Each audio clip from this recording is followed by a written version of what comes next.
£600 million investment into Plant Oxford. That deal from 2023 would have secured 4,000 high-quality jobs and was a strong vote of confidence in the UK. Like other deals, this was only possible because the previous government was willing to be pragmatic. Conservatives made the sensible decision to delay the ban on internal combustion engine cars, bringing the UK into line with major global economies, France, Germany, Sweden, Canada. But Labour said they knew better, restoring the 2030 phase-out date in their manifesto. And when the negative impacts of that approach became clear, they launched a fast-track consultation on the ZEV mandate, pitifully attempting to buy themselves time. But surely no consultation is necessary. The effects of their puritanical ZEV obsession is already clear.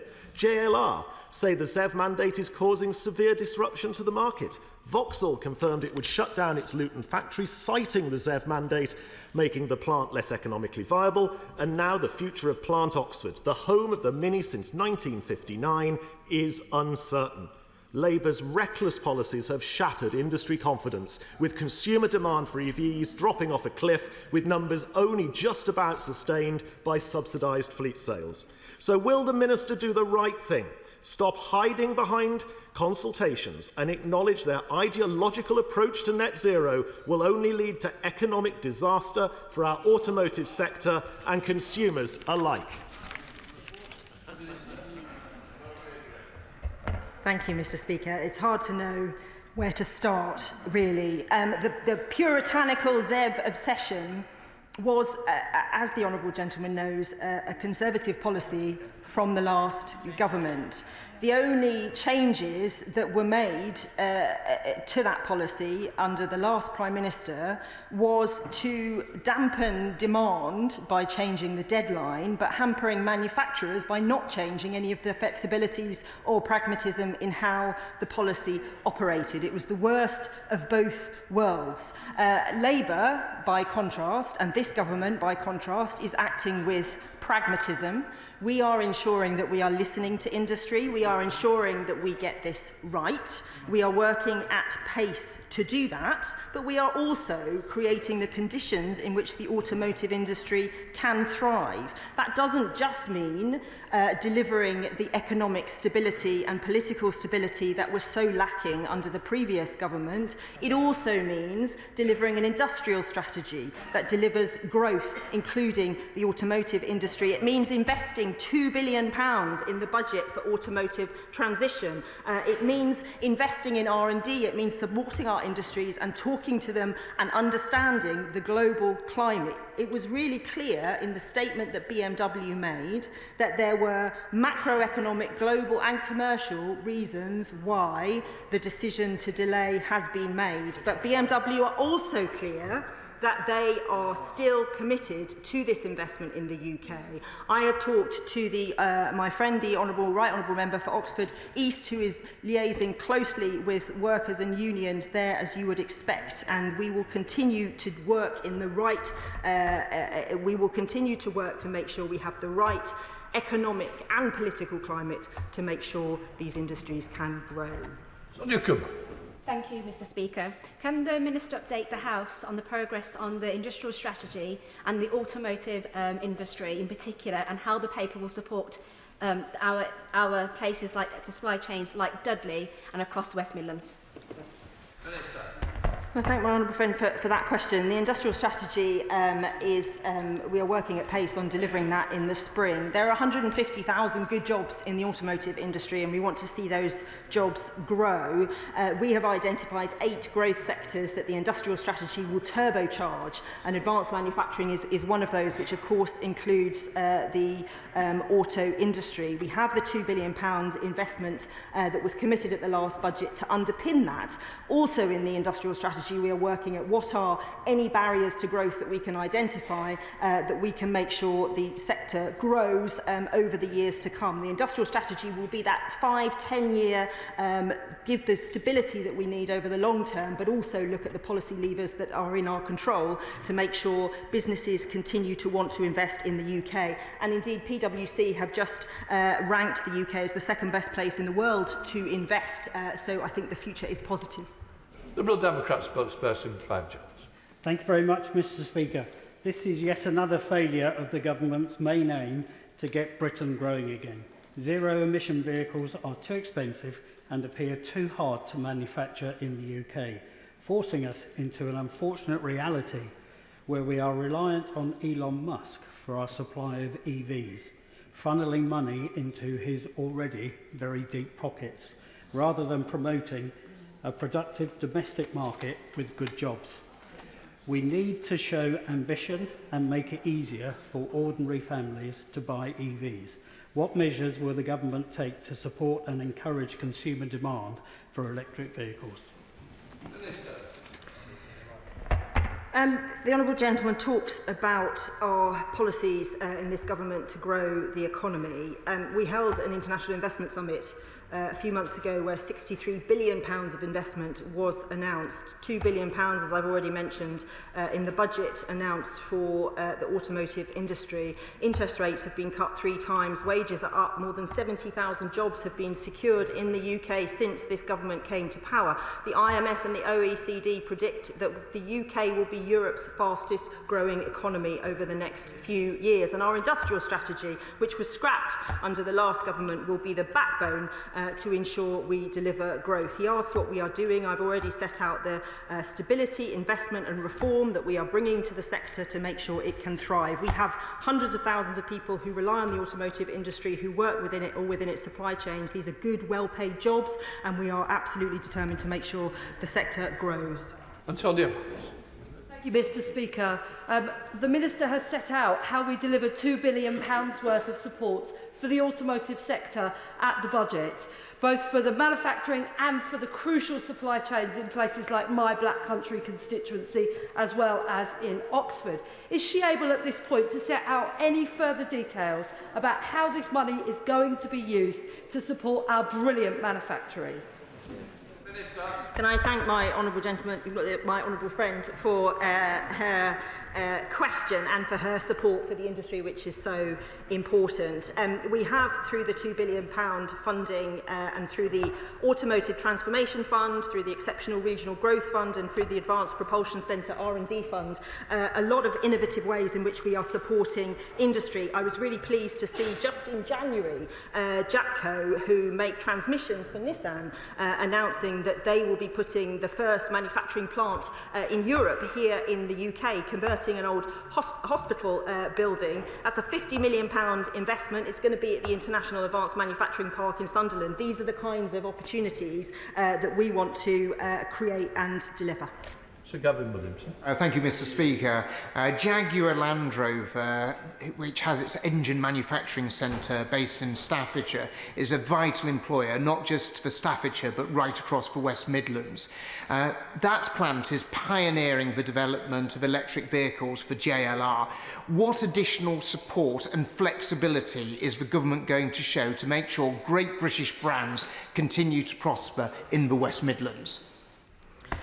Well, the Honourable Gentleman is right to talk about great British brands. We have some incredible small car manufacturers as well as the larger here in the UK, and we have a big diversity of that provision, and we are going to make sure, whether it's through supporting the development of gigafactories here in the UK, so we're making the batteries that we need, whether it's helping with R&D and innovation to make our cars more sophisticated and more efficient, or whether it's support to the large manufacturers to make sure the conditions are right to develop here in the UK. We are doing all of those things through our industrial strategy and our automotive strategy. I work with the Automotive Council.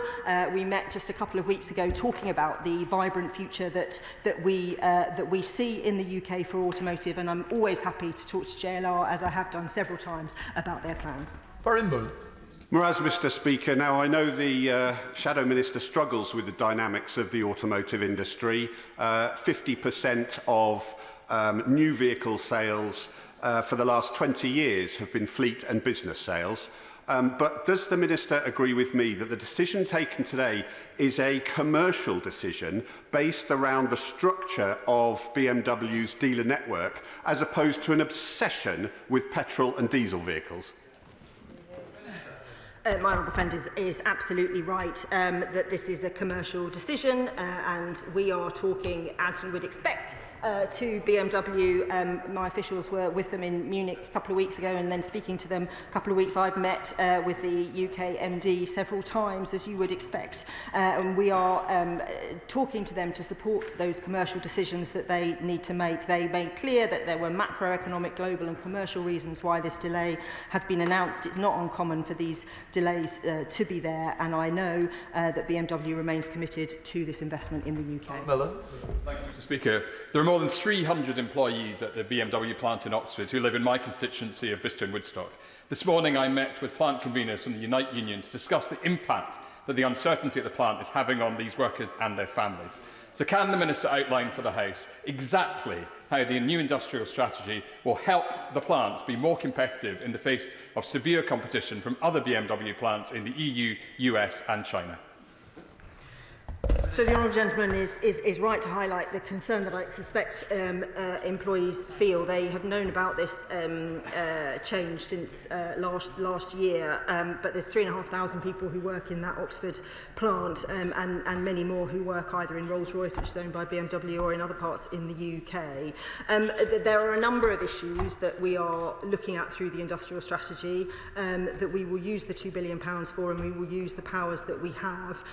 Skills, access to finance, energy costs, these are all issues that we are having lots of conversations about, as well as the transition to electric vehicles. And we are making sure that the flight path for investment into the UK is as good as possible, and that those who are already investing in the UK will continue to do so. BMW have announced a £300 million investment in their Rolls-Royce company, which they own, and they remain committed to this investment in the UK. But I appreciate that there will be concerns amongst the workers that he's been talking to, and I'm always happy to meet with people and to discuss those more.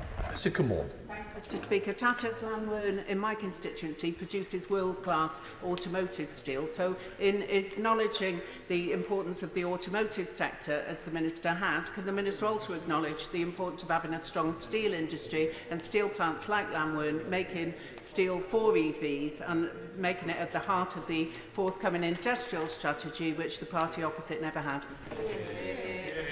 I am glad that my honourable friend has managed to bring steel into the debate, as I always am. It's incredibly important. That's why we're having a separate steel strategy on top of the work that we're doing in the industrial strategy to make sure we have a thriving sector in the future, looking at all of the similar issues, whether it's the transition, whether it's energy prices, whether it's access to finance, whether it's access to the grid connections, all of these issues that we're grappling with, scrap, all of these things that she knows well about, and we will continue to make sure that those 6 steel producers that we have in the UK can thrive, and that indeed we can bring in new business as well. Samuel Wilson. Thank you, Speaker. In an earlier answer to the Shadow Secretary of State, the Minister stated that the strategy is resulting in people wanting to invest in the United Kingdom. The sad fact is that every week, as a result of the mad net zero policies that this government is following, we're losing investment. And this is yet another example. So does you not follow the logic?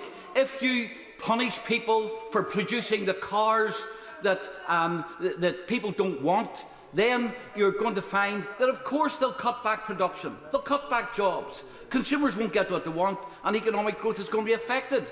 When is this government going to come to the conclusion that this policy of net zero and punishing people is wrong? So I don't know if the honourable gentleman saw, but the CBI brought out some figures just over the weekend showing that the net zero economy grew by 10% last year, which is significantly more than the economy as a whole, as he would understand. We are absolutely right to be transitioning to electric vehicles so that we can stick to our commitments on climate change. What we are doing is being pragmatic in the way that we do that. We are not following the same policy as the previous government, because we are talking to industry, we are consulting.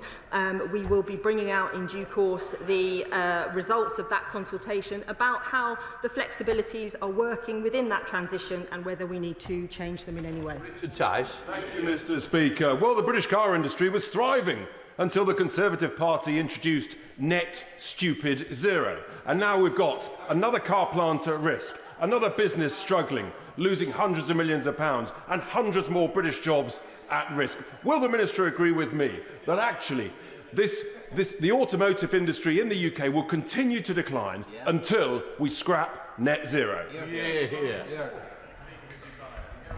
Here we go, Mr. Speaker, with the same old lines, on the one hand in this place telling us net zero is a massive con, and yet he owns a company investing in electric car charging points. Investing.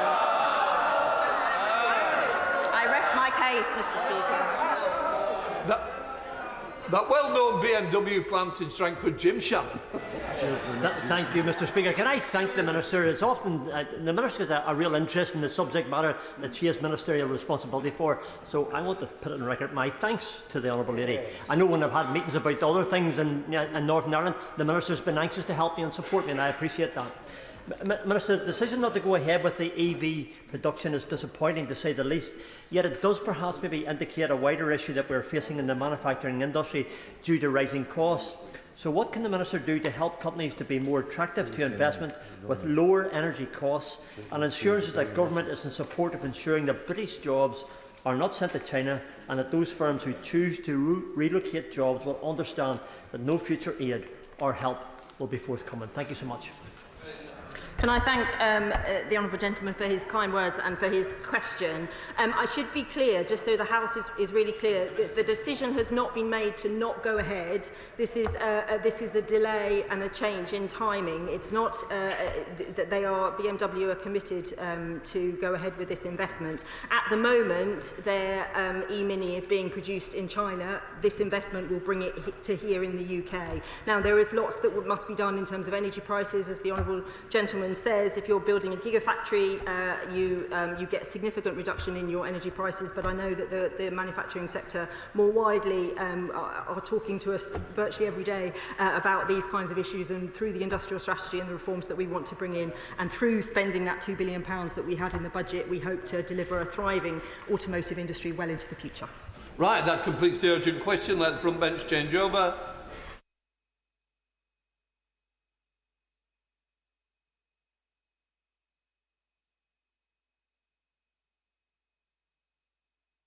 Right, we now come to the statement on Ukraine. I call the First Secretary, David Lammy. With permission, Mr. Speaker, I will make a statement on Ukraine. In January 2022, I visited the Wall of Remembrance of the Fallen in Kyiv with my right honourable friend, the Defence Secretary. Seeing the faces of all of those who had lost their lives since 2014 brought home the human cost of Kremlin imperialism and Ukrainian determination to stand up to it. And indeed, some weeks later, just as British and American intelligence services had warned, we awoke to news of Putin's full-scale invasion launched to shatter the sovereign state of Ukraine. Today we mark 3 years of Ukrainian courage in resisting. That brutal, illegal, unprovoked invasion. I have witnessed their fortitude firsthand on 3 visits to Kyiv over the last year. Their defiant blitz spirit as Russian missiles and drones rain down night after night after night. So on this grim anniversary, amid all the talk about talks, we must not forget that Russia's barbaric war goes on. That Ukrainian people are suffering, and beyond Europe, the conflict is piling pressure on the world's poorest too.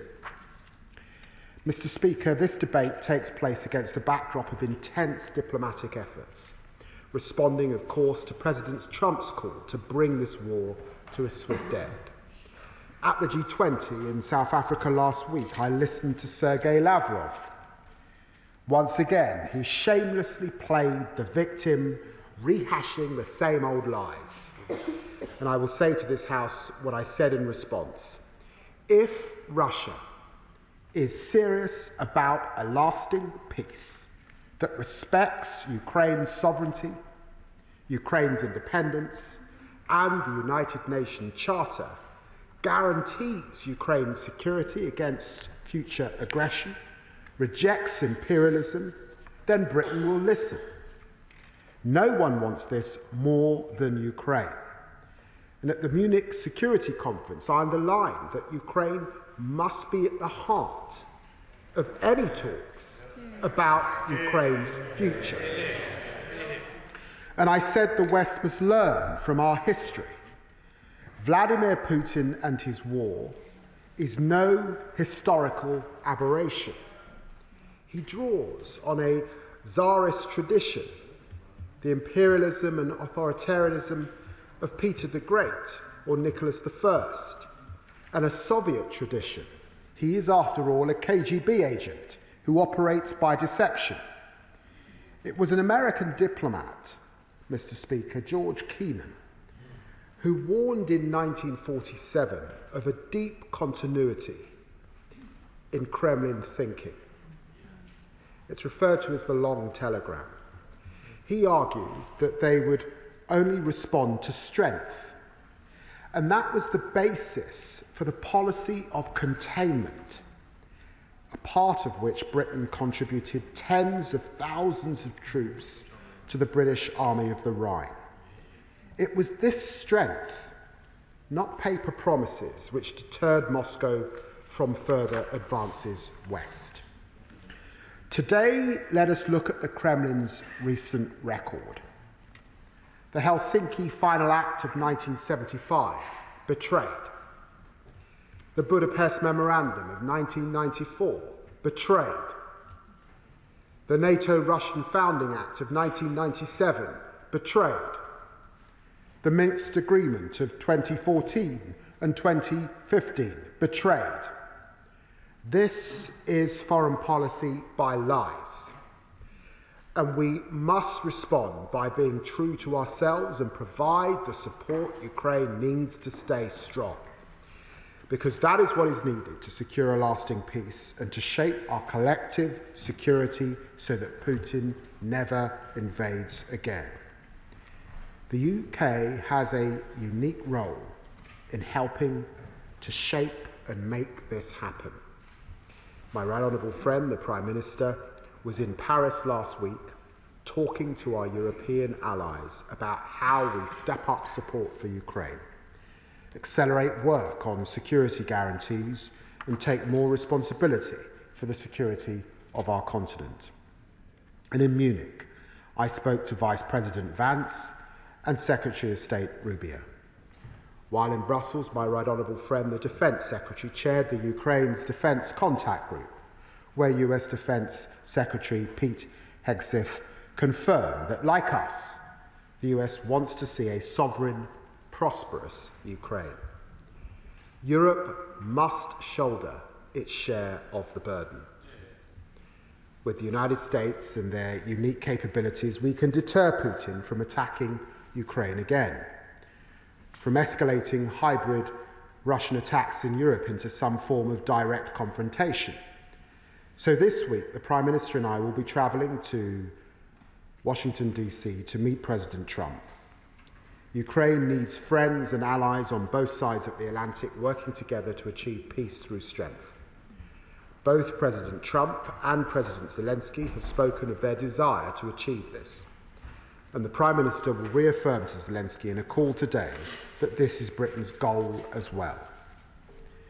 This must include European countries investing more in our own defence and capabilities. Already, the UK has stepped up and sped up military assistance. We've committed £3 billion in military aid a year, every year, for as long as it takes. And over the next 2 years, we will provide an additional an additional $2.26 billion earmarked for military spending via our share of the $50 billion G7 loan backed by frozen Russian assets. In addition, as the Prime Minister has made clear, we know our Kremlin history, which is why we're ready to contribute to future security guarantees for Ukraine in the context of a US backstop, including by putting our own troops on the ground if necessary. That would not be an easy decision. Anyone in this House who has taken responsibility for the lives of British servicemen and women can attest to that. Yet I know the whole House recognises that Ukraine's security is our security. The UK also continues to set the pace on ratcheting up the economic pressure on the Kremlin. Together with our international partners, we have already denied Russia access to $400 billion. Their war economy is increasingly unsustainable. Inflation is 9.9% and rising. That's just the official figure, of course. Interest rates are running at 21%. And this year, Russia will spend almost 41% of its budget on defence and security. Today, Mr. Speaker, we're announcing our biggest package of sanctions since the early days of the war. Over 100 targets, including 40 oil tankers, our largest set of ship specifications in a single sanctions package yet, as well as third country enablers pouring money into Putin's war chest, and new legislation imposing additional trade sanctions on Russia too. This will deny Russia access to world-leading expertise needed to maintain its war. And today, the UK is also solidifying our historic 100-year partnership with Ukraine. Signed by the Prime Minister and President Zelensky in Kyiv in January, in February, I saw for myself how much this partnership means to Ukraine and how much potential there is for our collective growth and security. Together, we lay that agreement in Parliament for scrutiny, and I look forward to it entering into force when that process is complete, a clear sign of our confidence in Ukraine's future. Mr. Speaker, this is a critical moment. I want to acknowledge how colleagues have stood united these past 3 years, honourable members from all parties, as well as noble lords in the other place, the Shadow Foreign Secretary, several predecessors as Foreign Secretary. I'm proud of this unity. It's a tribute to our country. Proud of this country's unwavering support to our Ukrainian friends. Proud that the United Kingdom is rightly taking on the responsibility of bringing our allies together. That is how we confront a foreign policy based on lies, how we secure Ukraine's future, secure Europe's future, and face down a Kremlin dictator once again. Slava Ukraini. I commend this statement to the House. Shadow Foreign Secretary Dame Priti Patel. Thank you, Mr. Speaker. And I'd like to begin by thanking the Foreign Secretary for his statement and the advanced sight of it as well. Because, Mr. Speaker, the House stands united with Ukraine on this absolutely grim milestone. 3 years on from Putin's full-scale invasion of Ukraine, we all think of the innocent lives caught up in this terrible conflict. The civilians mercilessly killed in towns such as Bucha and Irpin and in the east. The young Ukrainian children forcibly deported to Russia. The families of brave troops who have not returned alive from the front line. And all of those, Mr. Speaker, with life-changing injuries. And those who have lost their homes and possessions. When the war started, the UK led the global efforts to back Ukraine and to rightly punish Putin. From training tens of thousands of Ukrainian recruits on British soil, to donating Challenger 2 battle tanks and Storm Shadow missiles, to being part of an unprecedented international sanctions response that has deprived Putin's regime of $400 billion, to being one of the first countries to provide Ukraine with that multi-billion, multi-year pound funding pledge in military aid. The UK has led the way for Ukraine. And our support has made a material difference to Ukraine's ability to hold the line. Never forget that the cost of this war to Putin has been catastrophic. Russia's Black Sea Fleet has been pummeled, and it is likely by the summer that Russia will have incurred 1 million casualties, with Putin desperately turning to North Korea for troops and to Iran for weapons. Meanwhile, as we've heard, Russia's economy is in dire straits. There have been uprisings against Putin's regime, and the central pitch of his leadership, that he was the great restorer of Russia's stability, lies in ruins. Mr. Speaker, the British public continue to rightly stand resolutely with Ukraine, and they expect us as politicians across this House to do so. And I just want to thank again the many thousands who have so generously opened up their homes to Ukrainians fleeing the war, including through the Homes to Ukraine scheme. Genuinely, they've showed the best of our country, the best of Britain. Mr. Speaker, although there has been much debate, and we've heard already, about the course of the conflict in recent days, this war continues to rage. And I urge the government, rightly so, to continue giving Ukraine everything they need, all the hardware they need, and all the diplomatic support to strengthen their hand. And I'm sure the Foreign Secretary with the Prime Minister will do that in Washington this week. There must be no let-up whatsoever. We welcome the announcement today on new sanctions. And can the Foreign Secretary confirm that there are no plans to lift sanctions in the future? And if he discusses the use particularly of sanctions when he goes to Washington this week, and the role of the United States on this sanctions policy, can the Foreign Secretary give us an assurance and update us on whether we should expect to see any new resources and support, either in terms of military aid or humanitarian support in the coming weeks? Now is the time for Britain to lead, as the Foreign Secretary has said, as we did from day one, and ensure that Ukraine is in the best possible position to decide its own future. We should be very clear. It remains ultimately for Ukraine, as a proud and sovereign nation that has sacrificed so much to defend itself, to decide its own future, and that's peace through strength. We want this terrible war to be brought to an end, and like President Zelensky, we want a lasting, reliable and just peace. But the Euro-Atlantic community must continue to be intensely robust in the face of Putin's aggression, because a lesson of the last 20 years is clear, that he only comes back for more. We must ensure that this illegal invasion like this can never happen again. We need a stronger deterrence. We recognise the Prime Minister has commented on the options and the security guarantees in recent days, and I can assure the House that His Majesty's opposition stands ready to engage with this government at every single level. We must lead our NATO allies in Europe. Both in the long term, collective defence and planning must be coordinated to back Ukraine in their fight for freedom.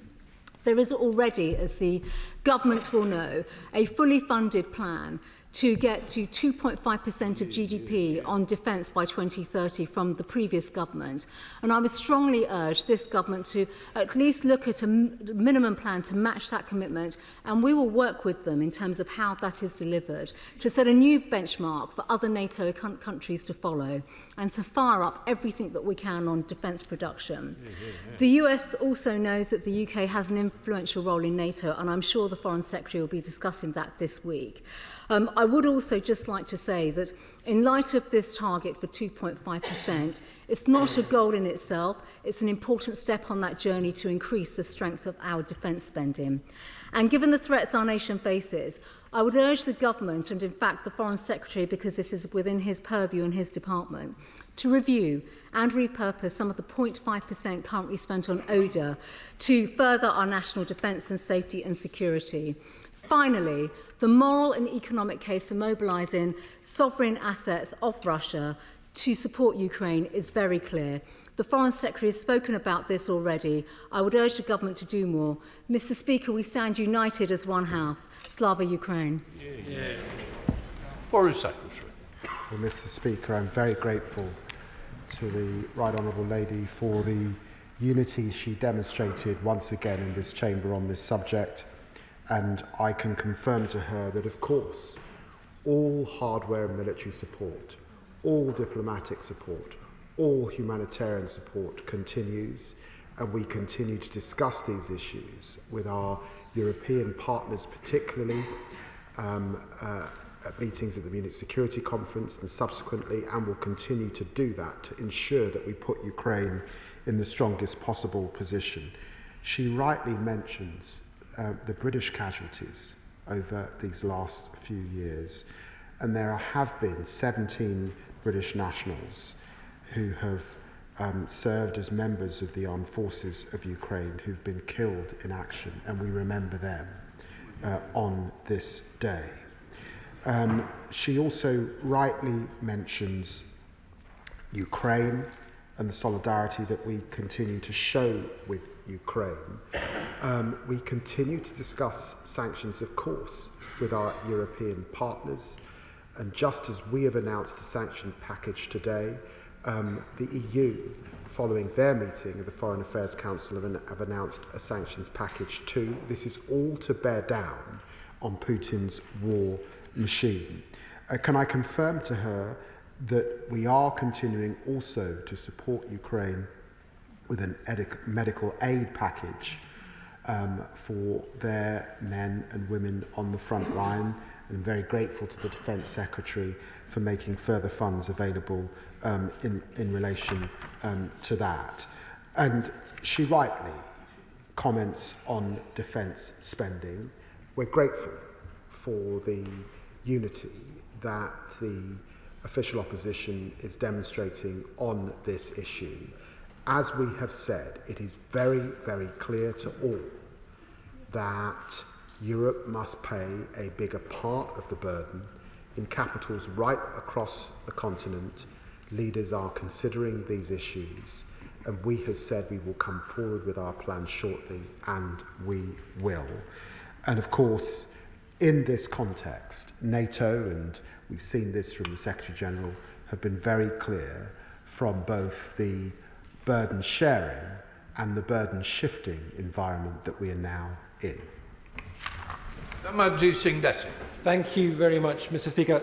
In my role as Defence Committee Chair, I get the opportunity to meet many ambassadors, defence ministers, attachés and other stakeholders here in London, but also at events and gatherings like the Munich Security Conference.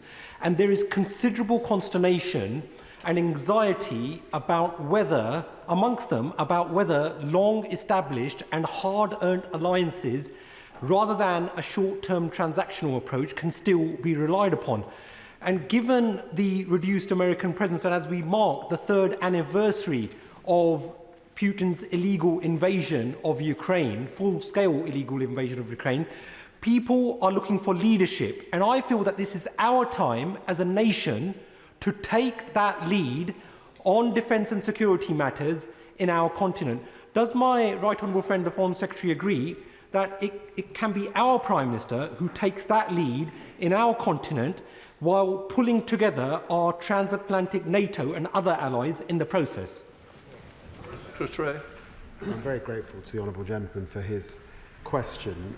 The UK has been ironclad in its support for Ukraine. We have been forward-leaning as Ukraine's primary friend in Europe and across the world under successive governments. It is also the case that we have a special relationship with the United States. It's a special relationship underpinned by a lot of military and defence capability and support over many, many years, and of course a very close intelligence relationship.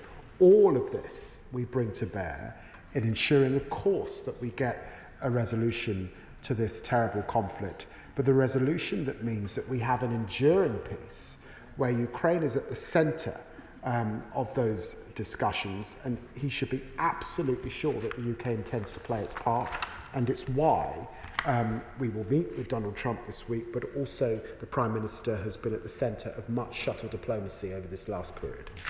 Spokesperson Commonwealth. Thank you, Mr. Speaker, and I'd like to thank the Foreign Secretary for advance sight of his statement. Today marks 3 years since Putin launched his barbaric, full-scale invasion of Ukraine. Many people, including Putin, expected Russian tanks to capture Kyiv in days. Yet Putin failed to consider the resolve of the Ukrainian people. 3 years on, Ukrainians bravely continue the fight against Putin's imperialism in defence of their sovereignty. The UK and this House has stood together with Ukraine throughout these darkest hours. Across the country, people opened their homes to Ukrainian guests and demonstrated their opposition to Putin's war.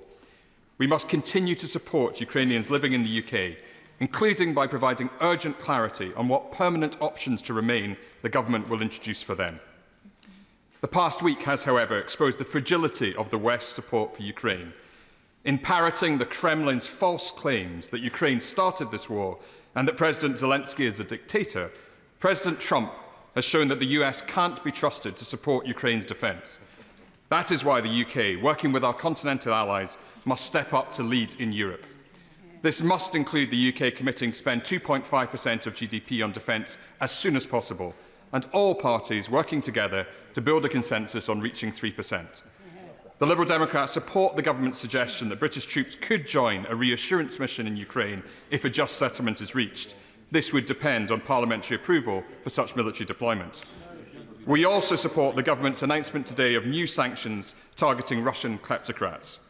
I urge the Foreign Secretary to add the pro-Russian founder of Georgia Dream, Bidzina Ivanishvili, to that list.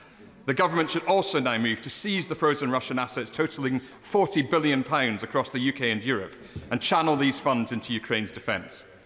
As a start, can the Foreign Secretary update the House on what is delaying the release of the £2.5 billion that was promised to Ukraine from the sale of Chelsea Football Club? This week in Washington, the Prime Minister and Foreign Secretary must make clear that the UK will continue to stand side by side with Ukraine for as long as it takes to preserve Ukrainian sovereignty. Slava Ukraini. Foreign Secretary. I'm very grateful to the honourable gentleman, and can I say to him on his comments on President Trump that we share President Trump's desire to bring this barbaric war to an end. We know that Russia could do that by withdrawing its troops tomorrow, and President Trump agrees with us that it's important that Ukraine is at the table. And when I spoke to Secretary Rubio, he was absolutely clear that there can be no peace without Ukraine. In fact, he was also clear that because of the burden of UK and EU sanctions, there can not easily be a resolution to this conflict without Europe at the table as well. He asks about sanctions and designations. I think combined across both parties, we've now got more sanctions in relation to this crime, frankly, and this terrible conflict than any other in our parliamentary history. I can't comment on future designations, but he will know, and he would have seen from my comments, that our desire is to put Ukraine in the strongest possible position. We know that Putin has used his economy and turned his economy into a war economy, and we know that there are evasions that we will continue to bear down. And he rightly mentions the issue with Abramovich and that money that has been set aside, and we are redoubling our efforts to unlock that money that could be used for the front line to support Ukraine over the course of these next few months. Thank you, Mr. Speaker. I am sure that our Ukrainian allies will listen to the steadfast support in this House and feel heartened, and also notice whose voices are absent from the House at this point in time. But can I ask the Foreign Secretary, just with the press reports of a deal apparently imminent on the Ukrainian mineral deposits for America as the price of continued support, is there anything more that we and our European partners can do, and indeed has this issue been discussed, about how we can stop those eventual products, the crucial metals, ending up in the hands of our enemy and competitor states? Well, the Honourable Lady asks a good question. And I actually discussed this issue with President Zelensky when I was in Ukraine a few days ago. We discussed it in the context of the 100-year partnership that we have just signed with Ukraine. And I do believe that that partnership, which is a unique document in our history, in Ukraine's history, but actually it's a unique document in the context of the world, sets a pretty good guide as to how to strike a relationship across many fronts, a relationship that, of course, will bring big wins for British business over the years ahead, but also for Ukrainian business. We will learn from their innovation. And look, I look forward to the discussions that Ukraine is having with the United States. It's for them to make their own judgments, but I do think the 100-year partnership could be a good guide. Jeremy Hunt. Thank you, Madam Deputy Speaker. Can I thank the Foreign Secretary for the robust and bipartisan approach that he's taking to this crisis. And in that spirit, can I say to him that if the government came forward with plans to reduce the number of adult welfare recipients just to 2019 levels, that would save £40 billion a year. It would mean that on Thursday, he and the Prime Minister could say to President Trump that we were increasing defence spending to 3% of GDP or even 3.4% of GDP as the United States itself does. That would not just secure the future of Ukraine, it would also secure the future of NATO, which is one of the most important challenges facing the government. Foreign Secretary.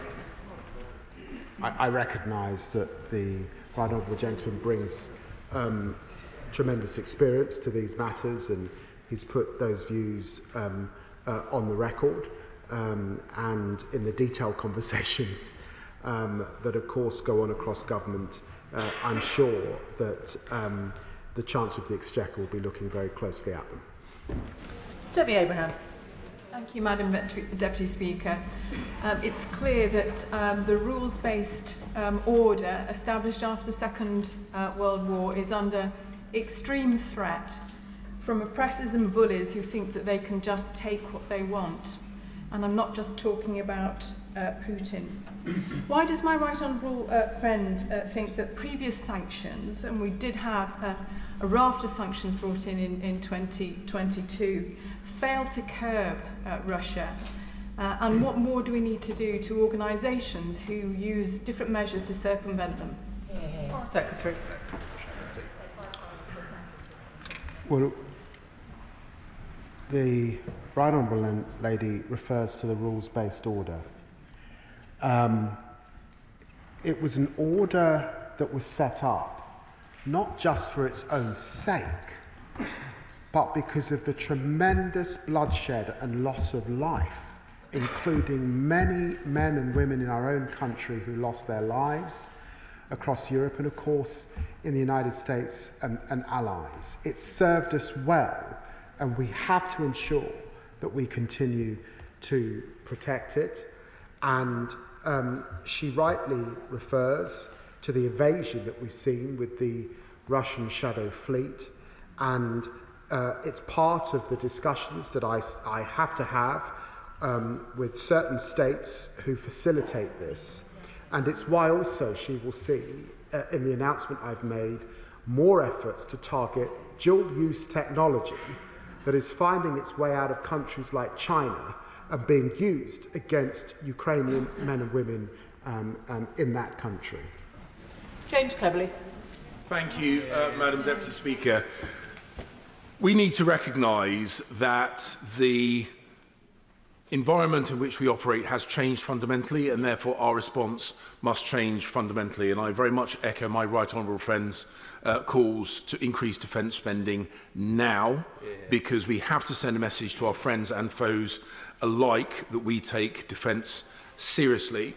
And would I urge him to remember the commitments we made to the Ukrainian people when this full-scale invasion took place. Our support to them was not contingent on the support of others.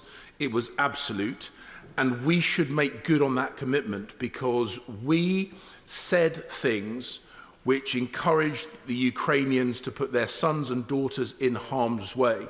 They have stood up their end of the bargain. We should stand up ours. Foreign Secretary.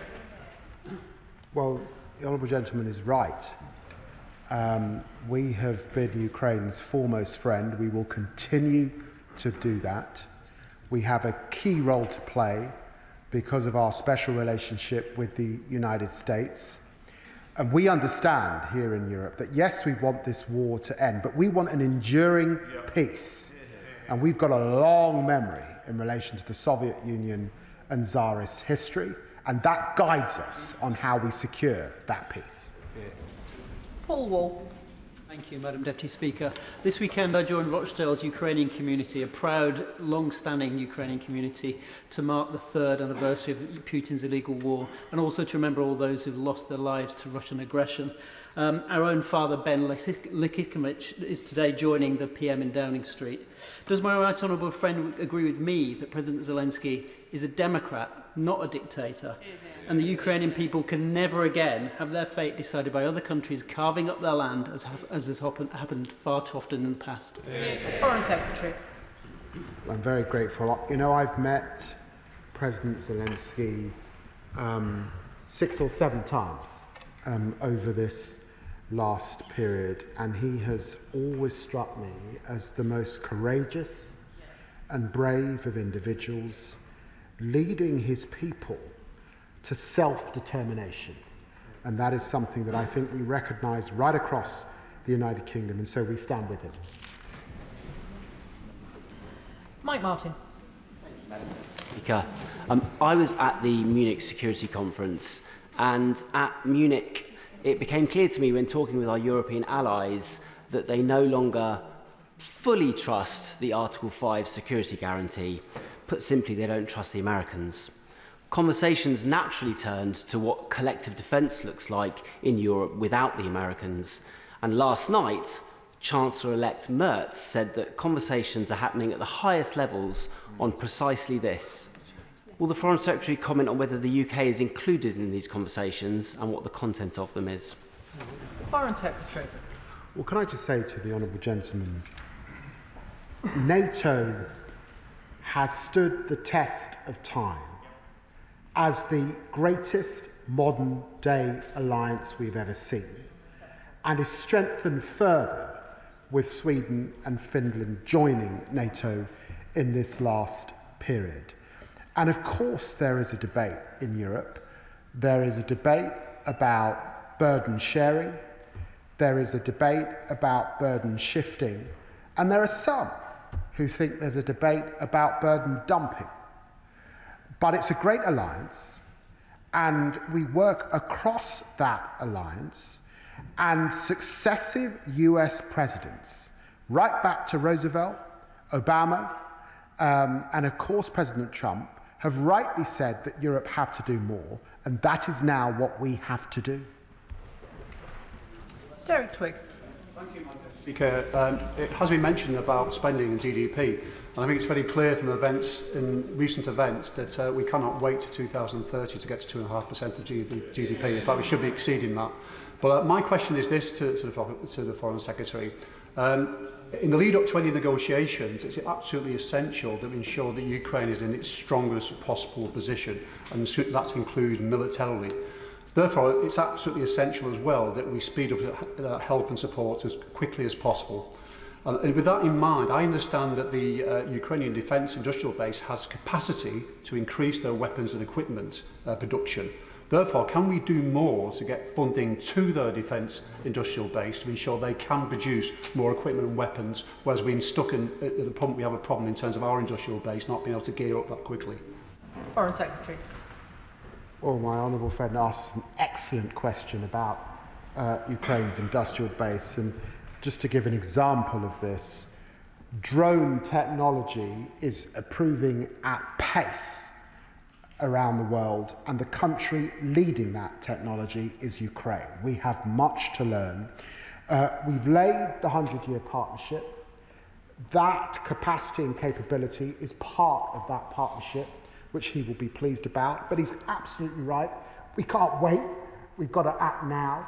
That is what was being discussed when the Defence Secretary was in Ukraine a little while ago. And it's what I was discussing with Ukraine just in a few weeks. So, yes, we will accelerate how both our agencies work together and allocate the funds that are necessary. Andrew Mitchell. The whole House, Madam Deputy Speaker, will want to wish the Right Honourable Gentleman and the Prime Minister a strong and successful visit later this week. He will be able to agree with the President about the importance of all European members of NATO stepping up and playing their part in the very significant figure for increasing defence expenditure, which we all now require to see, while of course never forgetting what General Mattis has said about the important part of the mix that development spending plays in national defence. But I hope there will be no compromise in Washington on the facts of the matter, which are that a P5 member of the United Nations invaded its neighbour in an act we thought had gone out with the last century, has bombed and destroyed its infrastructure, and has butchered and murdered its citizens. Foreign Secretary. Well, the Right Honourable Gentleman reminds the House of the seriousness and the responsibilities that we have as permanent members of the UN Security Council. And we have that seriousness, and that seriousness is underpinned by the UN Charter, which was of course breached by Russia, and in doing so it has made a serious hole in how the UN Security Council works. Let us get beyond that, but in order to do that, Russia should withdraw and should come to the table really with the central issue of peace and making amends at their heart. Jeevan Sander. Madam Deputy Speaker, keeping ourselves safe here means showing Putin we have the resolve and the resources to defeat him. And indeed, we do. In European NATO, our combined GDP around $24.5 trillion. The United States, $27 trillion. Russia has just $2 trillion of GDP. Shall we have more resources and convert them to more fighting forces, tanks, guns and drones is key. But we can go further. Central bank assets are held across ourselves and our allies. Over £200 billion in total, £170 billion in Belgium, £26 billion here, reserves that Putin could use in the future to rebuild his armed forces. So can the Minister assure me that he's doing everything he can to convince our allies to seize those assets, to keep us safe and to fund Ukraine? Foreign Secretary. Well, the Honourable Gentleman asked a good question. If we're serious about the responsibility of burden sharing across Europe and indeed G7 nations at this time, then one of the issues on the table is moving from freezing assets to seizing those assets. It's a live discussion. There are other ways to find the funds. And of course, this was a topic of discussion at Munich. It was a topic of discussion at the G7, but we must now move from discussion to action. Sir Julian Lewis. I'll resist the temptation of asking the Foreign Secretary if he shares my feeling of disgust at the spectacle of the leader of the free world showering praise and admiration on the killer Kremlin. Instead, when he speaks to his counterparts, will he try and impress on them that the reason that George Kennan's containment policy, to which he rightly referred, was so successful in preventing the Cold War from turning into the Third World War, was that contentious territory was not demilitarized and was not left undefended. It worked in the case of Western Germany, and it will have to be the only way that Western Ukraine can equally be secured for the future. Foreign Secretary. Well, that ran right through Reagan and beyond, that containment strategy that he refers to. And in a sense, it is the conventional way to understand peace through strength. And we would do well to keep it at the front of our minds in the days and weeks ahead. John Slinger. Thank you, Madam Deputy Speaker. Does my right honourable friend agree that the international community must not allow the sovereign nation of Ukraine to be traded like a chess piece by powerful nations, particularly after their brave defence of freedom and the international rules-based system for themselves and the wider world? And that if we fail on this, we risk another peace in our time moment that would, sooner or later, endanger other countries and even our own? Secretary. Well, the honourable gentleman's right, and he knows that Ukrainians felt let down by the Budapest Memorandum. They felt brutally let down by the Minsk Agreement. They cannot be let down again. But he also knows, and we also know, because of that unbelievable Ukrainian spirit, that actually they would fight on with guerrilla warfare if need be. These are the most admirable of people fighting for their self-determination, and the United Kingdom will continue to stand with them. Stephen Flynn. Thank you, Madam Deputy Speaker. The Scottish National Party has stood alongside the people of Ukraine in solidarity, not just for the last 3 years, but for the last 10 years, since Putin, of course, invaded Crimea. And whilst I won't invite the Foreign Secretary to agree with me in the Chamber, I'm sure he does inside that President Trump's remarks in relation to Zelensky being a dictator were beyond repulsive.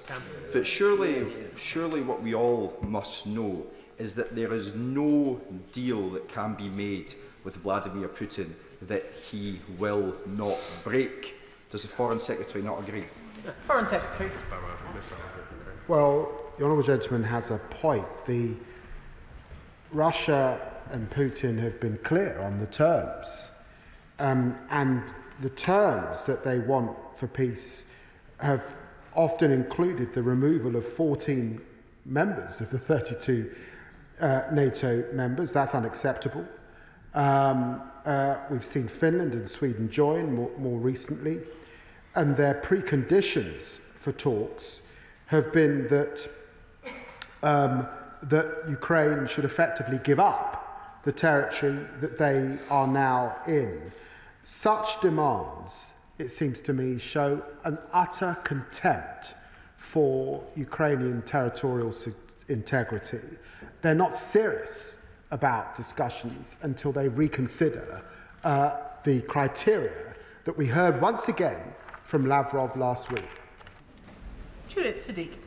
Thank you, Madam Deputy Speaker. My constituent and her son moved to this country under the Homes for Ukraine scheme.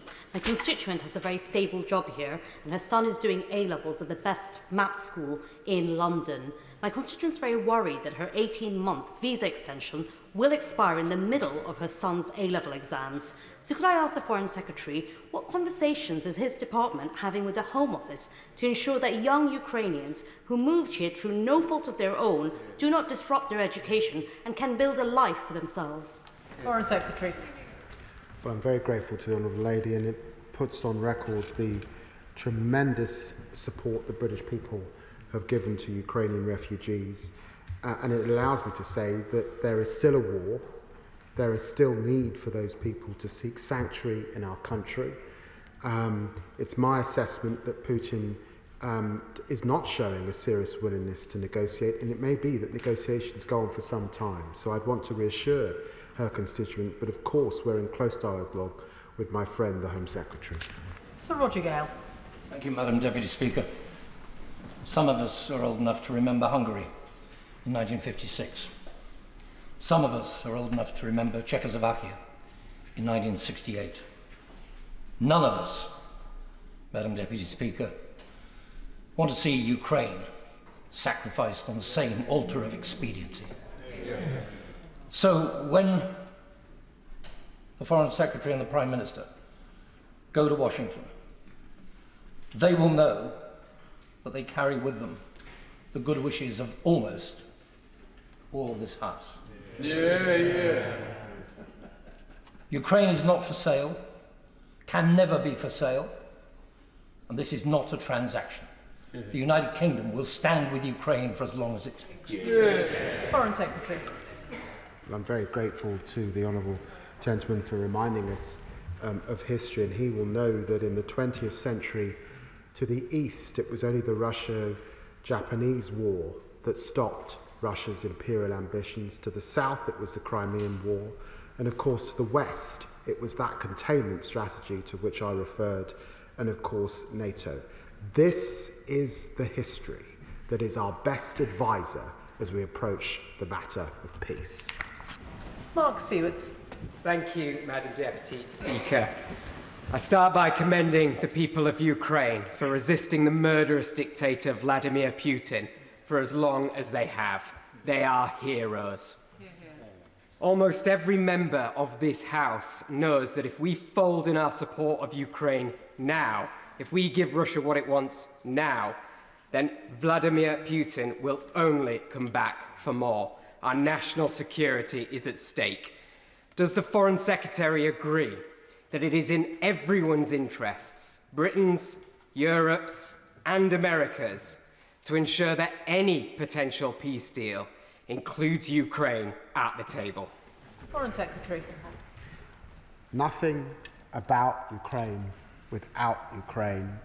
That was heard loudly, of course, from President Zelensky, but all Europeans recognized it, and I'm pleased that Secretary of State Rubio, in my conversations with him, and indeed General Kellogg, have both underlined the importance of Ukraine being at that table. Andrew George. Madam Deputy Speaker, I very warmly welcome the Secretary of State's statement here today, and that although he perhaps can't use the language I'm about to use, I hope that when the Prime Minister and he meet Putin's appeaser in the White House later this week, I hope that he will remind him that if we have a special relationship, he keeps referring to a special relationship, it has to be based on truth, on respect for democracy, on respect for justice and respect for international law. In the end, the United States is leader of the free world. President Trump has had an election in which I think 77 million people voted for him. He holds both seats, both houses on the Hill. And he's, of course, as you would expect, and indeed as my party were, buoyed up by that democratic mandate.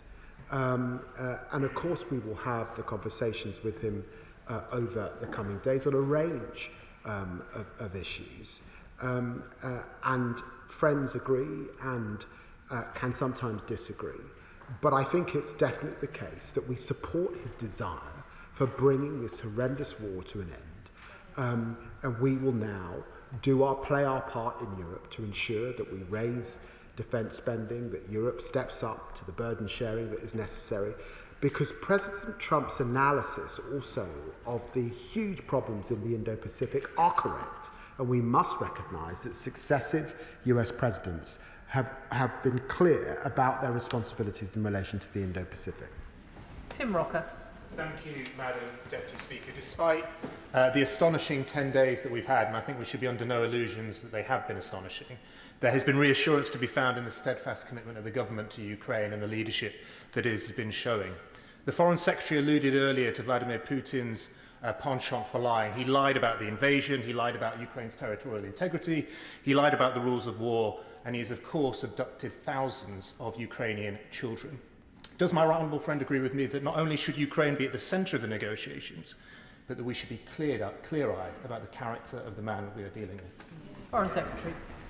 Well, I'm very grateful to the honourable gentleman for mentioning those children that have been abducted. On the last two occasions that I have been in Ukraine, I have met with those children. Children that were viciously taken from their homes, and there was an attempt effectively to brainwash them from their histories. And we are supporting organisations that seek to get those children back and reunite them with their families. And I have also launched a Children in Care initiative, and I was very pleased to be with Madam Zelensky when I was last in Ukraine, supporting again vulnerable children with their foster families. Dr. Andrew Murison. Deputy Speaker, does the Foreign Secretary agree with me that the 2.5% of GDP ship has now sailed, and that we and our allies have to find the resources to spend 3% within a recognisable timeframe? And when he's in Washington this week, will he discuss with his interlocutors how the billions of pounds he proposes to give Mauritius for taking on the Chagos Islands could be better served by being devoted to building and re-equipping our armed forces. Foreign Secretary. 10 years ago, there were just 4 countries meeting the 2% commitment. Today, that has risen to 23. And of course, right across the alliance, countries are understanding that they have to do more. We will set out how we will do more very, very shortly. And as the matter today is Ukraine, you'll forgive me, I won't discuss issues to do with Bayat. I'm sure you'll have an occasion, oral questions tomorrow. Calvin Bailey. Thank you, Madam Deputy Speaker. Just over 3 years ago, I flew the penultimate UK mission into Kyiv to deliver material essential to the defence of Ukraine ahead of the illegal full-scale Russian invasion. Since then, Ukraine has been defending European security, the UN Charter and liberal democracy against Putin's assault on these shared interests and, in the words of the Declaration of Independence, the inalienable rights of life, liberty and the pursuit of happiness. Does the Foreign Secretary agree with me that in order to free Ukraine from Putin's tyranny and imperialist ambition, and to ensure the words of the Declaration of Independence are realised for all, that UK leadership in the coordination of European and transatlantic allies is essential? Foreign Secretary. Yes, yes, yes. I say to my honourable friend, and I think all of us pay tribute to our armed forces, to his work in our armed forces, and it's because of that work over so many years, that sacrifice, that I think the spirit of this country guides us to stand solidly with Ukraine on a cross-party basis. He's right to pray and aid those words that underpin our values and indeed global values as underpinned in the UN Charter. That is what we are fighting for, and we will not give up. Sir Desmond Swain. Does the Secretary of State regret recanting the original views that he expressed in assessing Trump? And can I urge him that when the time is right, and it certainly isn't any time now, he will consider following the example of Archbishop Cranmer by plunging the offending hand first into the flame? Foreign Secretary.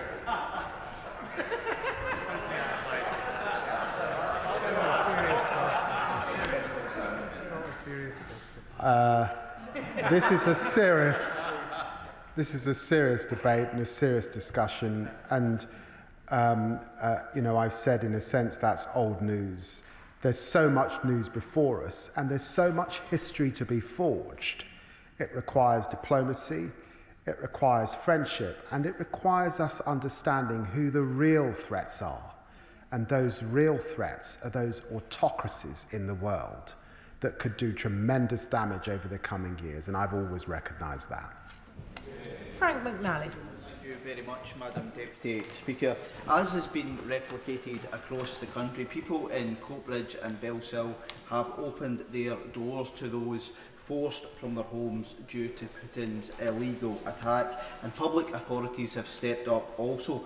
North Lanarkshire Council has provided homes and supported integration for more than 200 Ukrainian families at the High Coats Tower in my constituency, which has been recognised nationally for helping to deliver stability and belonging. As we continue to push for a just peace, then following my honourable friend from Hampstead and Highgate, will my right honourable friend commit to working with the Home Secretary, devolved governments and other key stakeholders to ensure safe harbour for those families so cruelly and viciously targeted by Putin's barbarism? Foreign Secretary. I can assure the right honourable gentleman that that will be the case. I continue to work closely with the Home Secretary. There has been a tremendous outreach of support across this country, and I recognise that and have seen it at work also in Scotland. Sammy Wilson. Thank you, Mr. Speaker. And first of all, can I welcome the robust statement we've had from the Secretary of State today and the way in which he has stood by Ukraine and committed the UK to standing by Ukraine. And I hope that he conveys the same message to President Trump, that by giving in to Putin, we don't just jeopardise peace in Ukraine, but across the whole of Europe. But what practical steps can he take, apart from the assurance he's given in the House today, to first of all ensure that Ukraine's interests are reflected in any negotiations? And secondly, given the stretched state of our own armed forces, what long-term security commitments can we give to Ukraine? Secretary. Oh, look, we have committed to $3 billion in support to Ukraine for as long as it lasts. They've asked for more munitions, we've supported them. They've asked for particular missile capability, we've supported them. And we will continue to do that because this war is being waged on the front line. It's a war of attrition. And we need, notwithstanding any discussions or talks about talks, we need to be there with them. And I can just guarantee the honourable gentleman that we will continue to do that. Melanie Ward. Thank you, Madam Deputy Speaker. I was present at the Munich Security Conference where it felt like the world changed around us and the consequences could not be more serious. I welcome our government's announcement today of fresh sanctions on Russia, and given the absence of some on the benches opposite, I'm sure the whole House will be able to agree that it is President Putin and not President Zelensky who is the dictator. Does the Foreign Secretary agree with me that we are indeed in a once-in-a-generation moment and that the future of our own security here in the UK is bound up in Ukraine's security and in the need to do what it takes to face down the aggression of Putin's Russia? Foreign Secretary. I'm very grateful to the Honourable Lady, and she's absolutely right. Because of the history of Russia and the former Soviet Union, we understand deeply that our own futures are bound up in Putin's ambitions. We also understand, by the way, that there are many valiant people resisting Putin in Russia. I met with Mrs. Navalny at the Munich Security Conference, and so our fight is not with the Russian people, it's to support the Russian people. Our fight is with Vladimir Putin. Saki Batty. Thank you, Madam Deputy Speaker. When Putin invaded 3 years ago, he thought it would be a matter of weeks. 3 years on, Ukraine is still standing. Yes. And I'm proud of how we as a House, as a nation, and many of my constituents stood up for Ukraine. And I commend them for that. My right honourable friend, the Shadow Foreign Secretary, asked a question around the sanctions, and I didn't hear an answer from the Foreign Secretary on this, so perhaps he'll be able to shed some light on this. When the Prime Minister meets with President Trump, will he be raising the issue of the new sanctions, which I welcome, and will we be urging the US to follow suit? Foreign Secretary. Well, we continue to discuss sanctions with all of our partners, and it was a topic that I discussed with G7 partners, and that included Secretary of State Rubio. We've imposed sanctions on over 2,100 individuals and entities. It's the most wide-ranging sanctions imposed on any major economy. And we believe that maximum pressure is required now at this time, and there have been indications from the United States that they would be willing to impose further sanctions on Russia. So, of course, that remains an issue under discussion.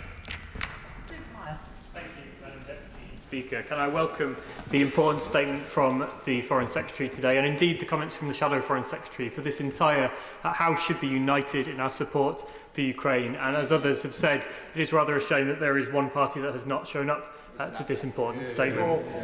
Ukrainians who have come to the UK since the war have made such an important contribution to our country. I met with Ola over the weekend, a Ukrainian Teessider, and she shared with me that many Ukrainians are facing great uncertainty.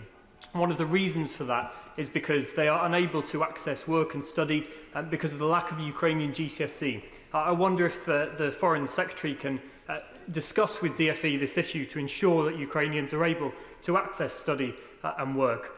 And if you will recognise at the dispatch box today the importance of that contribution that Ukrainians have made to our country. Well, I'm very grateful to the honourable gentleman. Of course, Ukrainians have been making a contribution across Europe and in our country for long before this war began. There has been a history between us and Ukrainians. He makes a very good point in relation to the Ukrainian language, but I might say I've met many Ukrainians and I admire the way that they've so quickly learnt the English language. But I will take forward the recommendation he makes to the Education Secretary. Ben Lake. Can I join others in commending the Ukrainian people for their bravery in the face of Russian aggression and indeed the government's steadfast support for the nation's sovereignty. The Foreign Secretary made reference in his statement to the need for European nations to contribute more to future security guarantees for the Ukrainian people. And can I ask him if he envisions that more bilateral and multilateral agreements between European allies might play a part in that endeavour, much in the vein of the Lancaster House treaties or indeed more latterly the Trinity House agreement?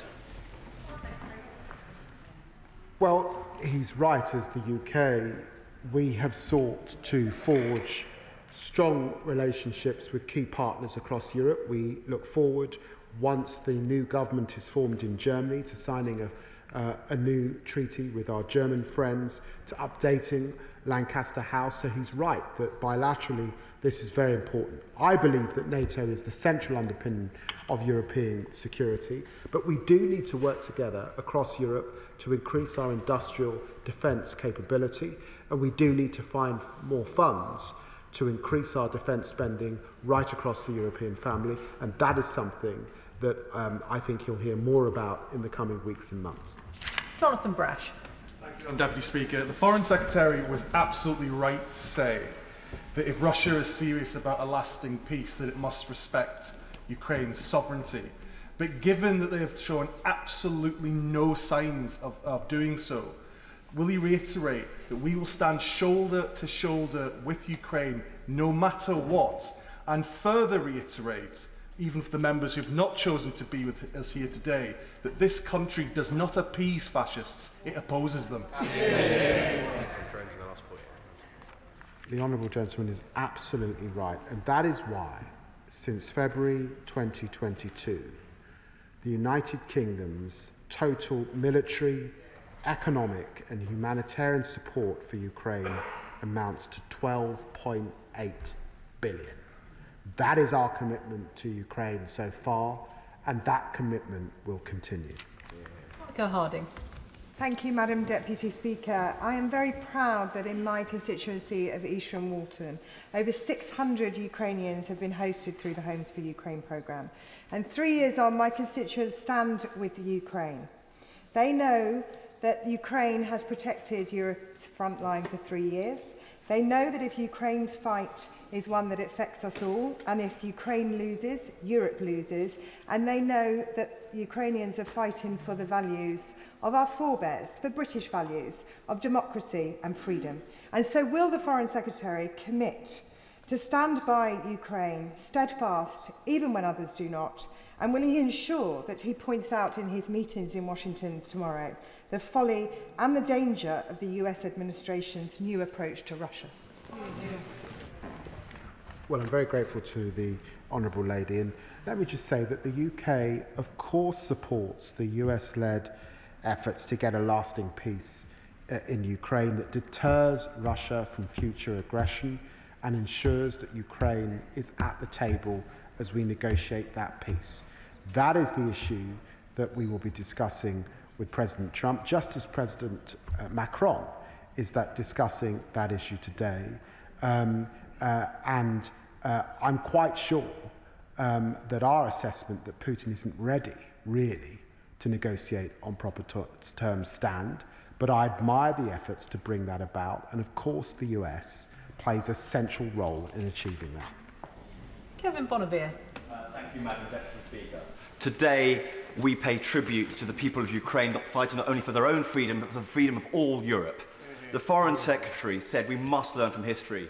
Over 80 years ago, in Munich, this country and others talked away the future of Czechoslovakia without it being there and stripped it of its vital resources. And we all know the tragic consequences. Today, There can be no peace without Ukraine, and there can be no enduring peace without the security that this country and other NATO allies can give to it. The honourable gentleman puts his remarks very well, and I agree with them. Sir Alex Shelbrooke. Thank you, Madam Deputy Speaker. Madam Deputy Speaker, I can barely believe I've got to say this to the Foreign Secretary, but he'll be unaware that in past moments the United States has just voted against the UN resolution condemning Russian aggression in Ukraine. What? I understand fully the position that the Foreign Secretary and the Prime Minister are in the approach they've got to take in Washington this week. But we do know that President Trump listens to people who last spoke to him. So can I ask the Foreign Secretary that he outlines two very important points. The first point is that European military assets, not NATO assets, European military assets are often used to support American operations in the Indo-Pacific, something that the American military really appreciate, how we put our shoulder to the wheel. So this isn't just the Americans only ever supporting Europe, we also help the Americans. And last week, I and several honourable members and noble members were at the NATO Parliamentary Assembly in Brussels, where it was made clear that at the Hague Summit, they are going to present what's actually needed for European defence rather than just targets of GDP.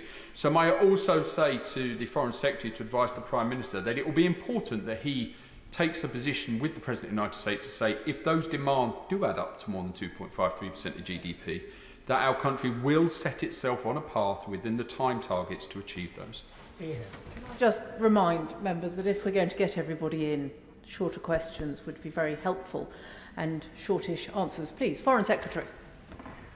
Well, he mentions the Indo-Pacific, and it's important that we remember AUKUS in relation to that and our critical partnership with Australia and the United States. And quite rightly, he mentions defence spending. Much has been said in this chamber, and much, I'm sure, will be said when we go to the United States. Chris MacDonald. Thank you, Madam Deputy Speaker, and I'd like to thank the Foreign Secretary for a very strong statement. He said that Ukraine's security is our security. Does he also agree with me that this is a fight for democracy, one where we need to tackle misinformation both at home and abroad, and where we need to maintain our steadfast commitment to Ukraine's sovereignty? Well, I'm very grateful to the honourable gentleman mentioning that, because there is a hybrid warfare taking place as we speak.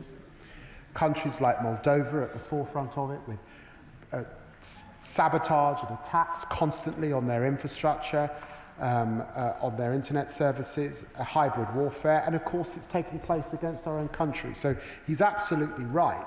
This is not just a hard war and a hot war, it's a hybrid war, and we have to be vigilant. Adrian Ramsey. Thank you, Madam Deputy Speaker, and I welcome the Foreign Secretary's statement. It is indeed important that we have cross-party support across this House, standing in solidarity with Ukraine and being clear that Ukraine must be front and centre of the peace talks which must take place. But it's deeply disturbing to see some of the comments that we've seen from President Trump, including the absurd claim that Zelensky is a dictator, the ridiculous suggestion that Ukraine started the war. So therefore, when the Foreign Secretary and the Prime Minister go to Washington later this week, will they make clear to President Trump that Ukraine must be at the centre of these peace talks and that the Ukrainian people have an absolute right to self-determination? Yes, there must be no negotiation about Ukraine without Ukraine. As I've said, we've seen very little sign that Putin is abandoning his goal of subjugating Ukraine. Russia's continued to escalate this war, including through deploying, of course, DPRK troops and barbaric attacks daily on Ukrainians, innocent civilians, and their infrastructure and energy supplies. Josh Dean. Thank you, Madam Deputy Speaker. On Saturday, I joined Ukrainian families and residents in Bishop Stortford to remember those who have lost their lives and suffered throughout this conflict ahead of the 3rd anniversary. A reminder that in Hertford and Stortford, as across the country, we stand firmly with the Ukrainian people. So as we mark that 3rd anniversary, will the Foreign Secretary reiterate to the Ukrainian families who have found safety in my constituency, and indeed all Ukrainian people, that this government will continue to advocate for Ukraine's sovereignty and for it to be given a seat at the table right at the heart of any future negotiation? Well, the honourable gentleman's constituency is a constituency I know well, and I'm very pleased to give his constituents that affirmation. Alistair. Deputy Speaker, no member of this House should be in any doubt as to who the aggressor is in this situation, as to who the dictator is, and as to who started this war. And no one should give cover to that dictator who started this war. The Prime Minister has said that he anticipates, if there's a peace, a post-peace situation where there will be British troops on the ground in Ukraine with what he termed a US backstop. Does the Foreign Secretary agree that the prospect of a US backstop would be greatly enhanced if the European nations began to more thoroughly shoulder the burden financially that has been shirked in recent years? Yes, I do. Yes, I do. I think that there was complacency in that post-Cold War period across the European families. And at this dispatch box, we've lamented that the United Kingdom has fallen to 2.3% of GDP. So he's right. This is the time to step up. This is the time to demonstrate peace through strength. And look, if you're in the Baltic nations, you're very, very clear about your responsibility at this time. Jonathan Hinder. Thank you, Madam Deputy Speaker. And like the Foreign Secretary, I am incredibly proud of the role that the UK has played in supporting Ukraine. I'm especially proud of the role my constituents in Pendle and Clitheroe have played in welcoming Ukrainians into their homes and into our community. But if we are to stop Putin, Britain must get real on defence.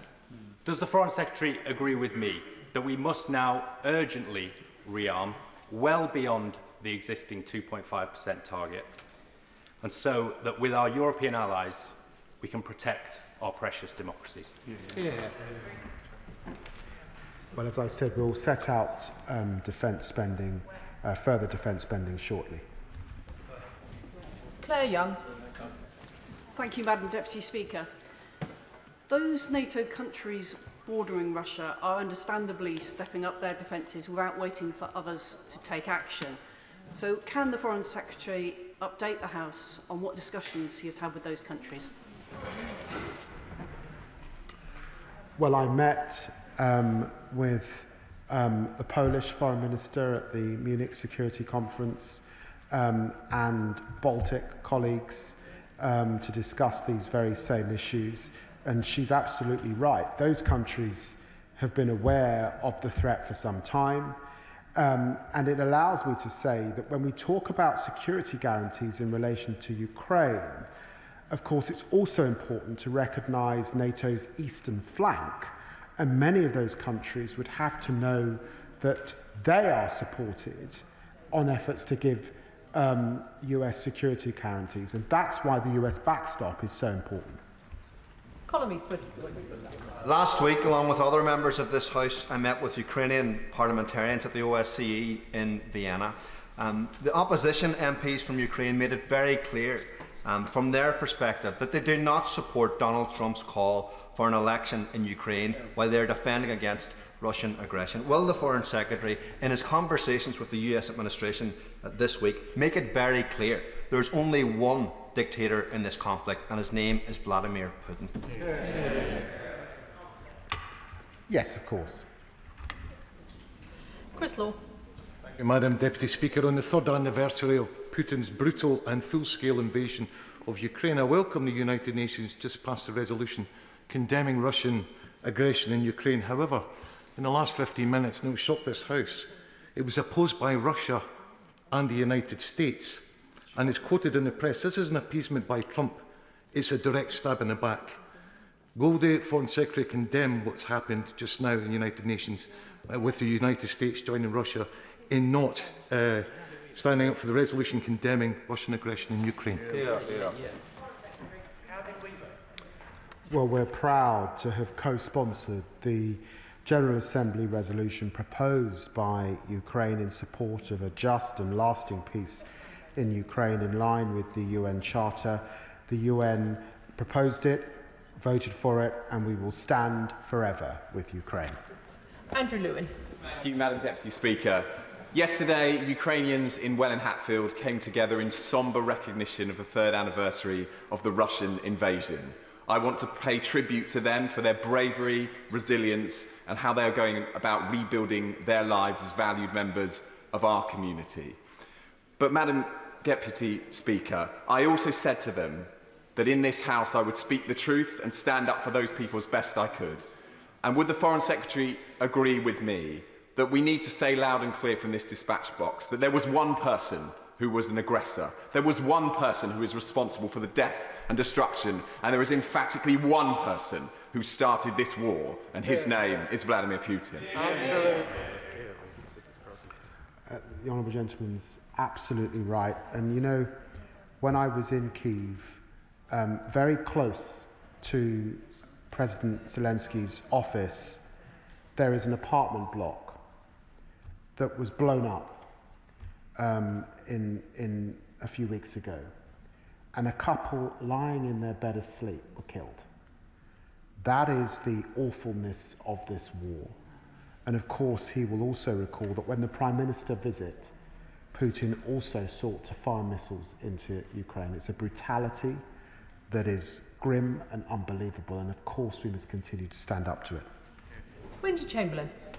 Madam Deputy Speaker, in an early response to the Right Honourable Member for Aberdeen South, the Foreign Secretary said that Russia does not respect the territorial integrity of Ukraine. But I want to bring him to his comments in his statement from the Ukraine Defence Contact Group. Given the news that we've just heard in relation to the UN resolution, when the US Defence Secretary Pete Hegseth says that the US wants to see a sovereign, prosperous Ukraine, how confident is the Foreign Secretary that the US is also going to respect the territorial integrity of Ukraine?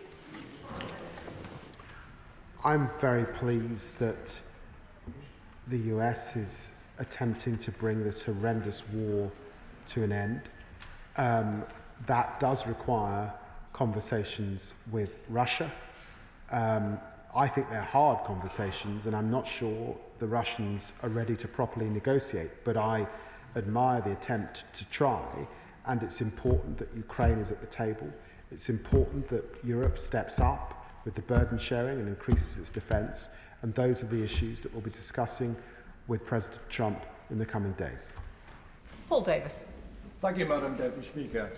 Online propaganda from the Kremlin has become a disturbing reality. Social media, especially on platforms like Facebook and X, have been flooded with the claim that Ukraine is solely responsible for the war. It's extraordinary.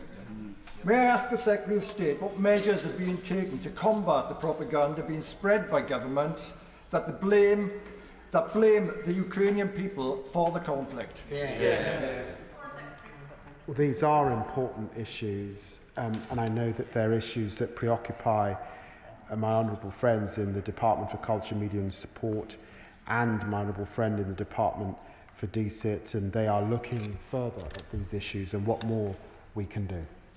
Robin Swan. Thank you very much, Madam Deputy Speaker. The Prime Minister has said this morning that Russia doesn't hold all the cards, and I welcome the Foreign Secretary's announcement of the further sanctions that are being brought in. But can I ask him to assure this House that he will work on all international and national levels to ensure that President Putin doesn't get a new hand that actually allows him at an international level to proceed with bluff and bluster and bullying that actually brings the Ukrainian people to their knees, which we haven't seen to date, and that this House and this government will stand resolutely with the people of Ukraine. Well, the honourable gentleman's right. It's why I met with G7 foreign ministers, and we were able to issue a joint statement on Ukraine 10 days ago. It's why I discussed this issue at the G20 in South Africa last week. And I'm proud of the work of our diplomats in the UN General Assembly today, where we have seen many countries come together in support of Ukraine and that resolution that had to be passed. Helen Maguire. Madam Deputy Speaker.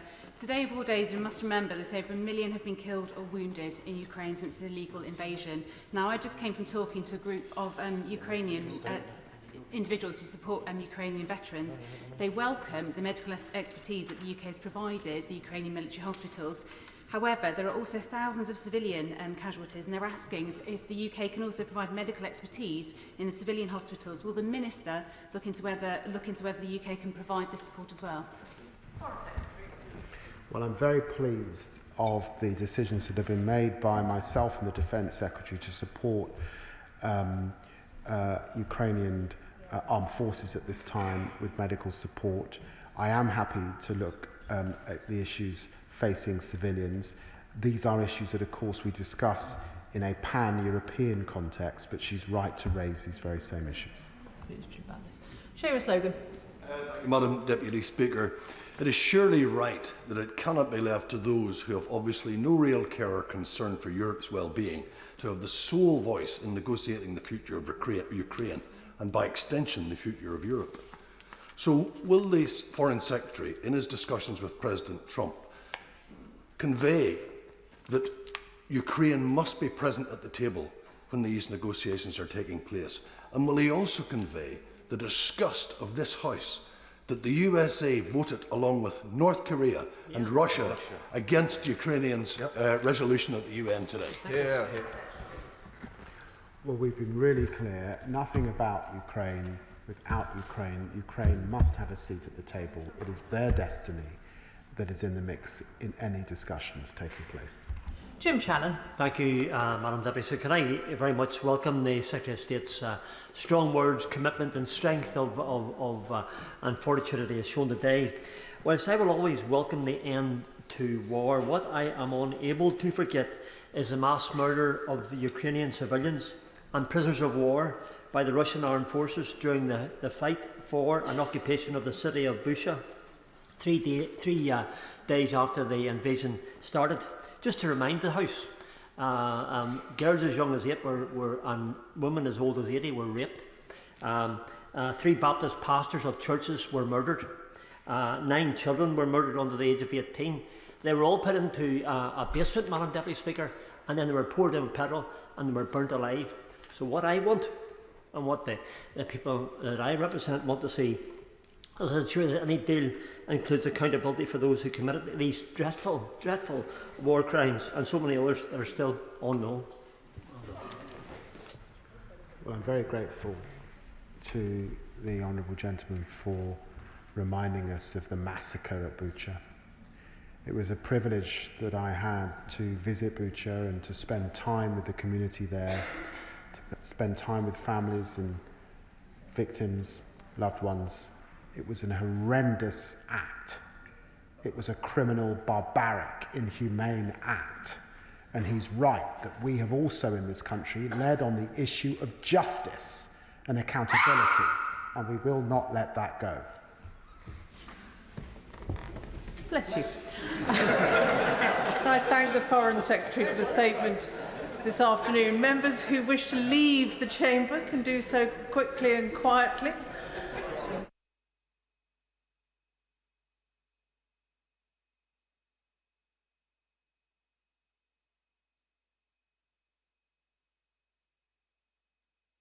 Brings us to the second statement this afternoon. Breakfast Club early adopters. Secretary of State for Education, Bridget Phillipson. Thank you, Madam Deputy Speaker.